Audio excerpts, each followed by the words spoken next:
Talk to me about when you had that 21 days to lift the depression. Can you give me an idea of how that slowly got better and better and better until that eureka moment where you pulled the van over? Yeah. Hopefully by this point, the editor's put in that video of you talking to the camera. So the first day was actually a breeze because I think that we could all fast for one day or we could all switch diets for one day and we wouldn't really pay for it too much.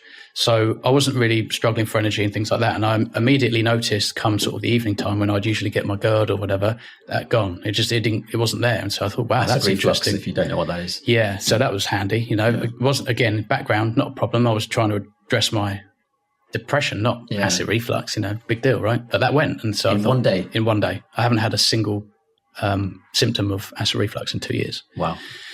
So, and I was taking Gaviscon, you know, a lot, like Ren, anything I could find. Sometimes when it was really, really bad. And it would always be after grains, by the way. I think grains are the biggest culprit of acid reflux, is my opinion. But going forward, I thought, like, you know, I'm getting some severe cravings. Sugar. I found out that I was a sugar addict. I know some people don't like to have that term put out there, you know. I was sugar, addict, but I was an addicted to sugar, no doubt. I mean, the moment you come off it for after a day or something like that, you're just getting these intense callings from the fridge, and I was even getting these strange sensations, like it was almost like a what do you call it? Deja vu, almost, but it was like a mental deja vu. It wasn't something that I saw that triggered it. And it would take me back to a food that I ate when I was a child that I hadn't even thought about for years. Wow. I was getting all these strange cravings, flavors and things would pop up like I just had it in my mouth. Or I smelled it was right under my tongue had some memory, I think. Yeah. Oh, it's incredible. These strange sensations I was getting. I was like, that's so strange. I would say to Luce, I've just thought about something that I forgot even existed. And I'm getting all these cravings. I was craving really random things, licorice. Yeah. Just random things. But it was always going to be a carbohydrate or sugar of some sort, you know. I had the same thing. Yeah, this went on obviously for some time, but got better. And actually, I would say that the cravings didn't completely go for about 4 months. It took about 4 months for me to get to the point where I couldn't care less about seeing someone else eat something that I used to enjoy, a sweet coffee, or that, you know, you walk into a station, they've got some pastry in the coffee and that smell. Different desserts that maybe Sky would still have, Lucy would still have, and I think it's quite nice, but after a while I just don't care. And they would actually still apologise, or my mum and dad would apologise, sorry, I shouldn't be eating this around you, and I don't care, it's fine. Yeah, same. You know, and so that probably took 4 months, but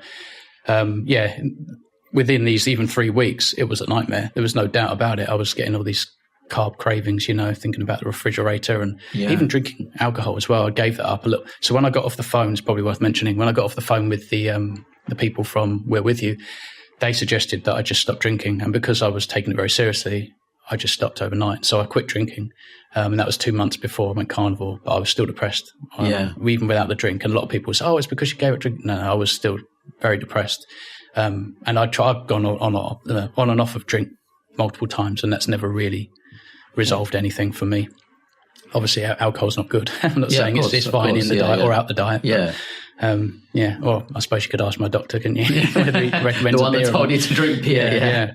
But anyway, no. So there was a gradual progression, and I suppose really, you know, every day I was quite impatient because I was so desperate. I was like, do I feel any different? Because certain anecdotes I was listening to, I was like, do I feel different today? I don't think this is going to happen. Being almost quite pessimistic about it. But like I say, day 21 came. It almost came all at once. Do you know what I mean? It wasn't like I felt. So after 2 weeks, I did feel like I wasn't struggling as much with energy, but my outlook was the same. The way I felt mentally was the same. My get up and go in the morning was the same. But on that day 21, totally different.